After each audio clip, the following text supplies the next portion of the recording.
A little more than half an hour till the opening bell on Wall Street. Joining us now to talk about what to expect today, this month, this quarter, and this year, Komal Sri-Kumar, president of Sri-Kumar Global Strategies. You're finally going to be wrong. You're finally going to be wrong. You are finally going to be wrong. You're finally going to, right? Or right? We're 192. Where are we going? Back to 1? Joe, you've said that. It's been fun listening to you over the last few years. But where are we on the 10-year today? We are below 189. We are 188. We have reversed back the increase in yields that we saw a couple of weeks ago. We are back, and the 10-year has a tough time getting beyond 195. And I don't think that's going to change during calendar year 2020 either, Joe. Yeah. In fairness, we've had most of our guests today say that no big, and I don't know if they're going to be right, but most of them have said we're going to stay at 2 or below. So no one's talking about 3 anymore, Sri, and so they've all come around to your way of thinking there. Whenever you make your point, though, I always get depressed because these aren't great reasons for why you see rates staying low. Most of them are because of a continued sort of a global malaise in terms of growth. Yes, that is a part of it, but it is also, Joe, that the U.S. population is getting older. We don't have enough immigrants who are young and who can add to consumption. We have other headwinds which are structural, which we cannot take care of, which is why even if the fiscal deficit increases in 2020, as is expected, and more of Treasury issues coming into the market, I think the safe haven flow is also going to help overall. Look, for instance, on the safe haven side, what happened with the phase 1 of the trade accord. President Trump has announced a January 15th signing. There has been silence from the Chinese side. They have not confirmed the date. And the Chinese have, over the weekend, instead looked for more of trust from the U.S. side. That's their response. Nothing about the signing. And also, you had a great interview with Peter Navarro on Tuesday, and he told you that they are waiting for the translation of the Chinese version into English.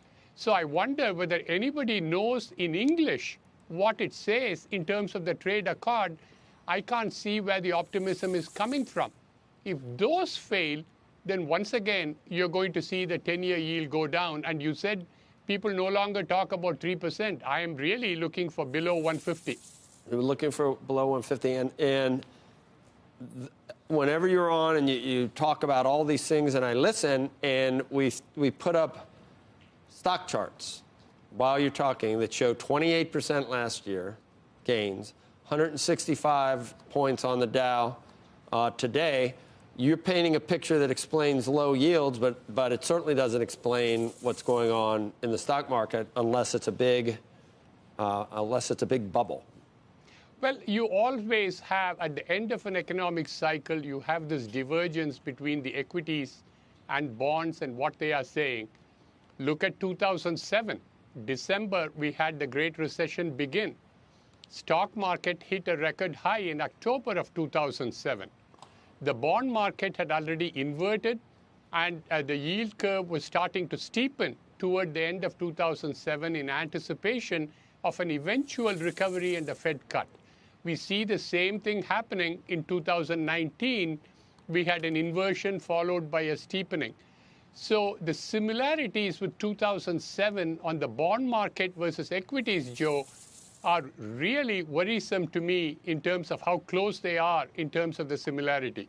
So equity is doing well when the bond yields are also going down is not unusual. It typically happens at the end of the cycle.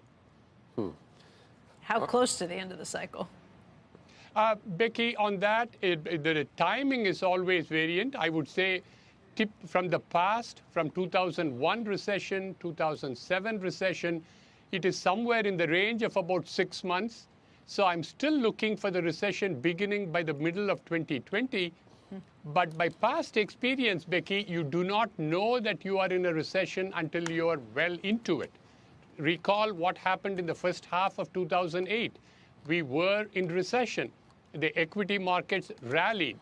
Go figure. So that's what I think is likely to happen again. So going to Joe's question, the equities do well continuing into the initial part of 2020, but that should not give you comfort if you're a medium-term investor.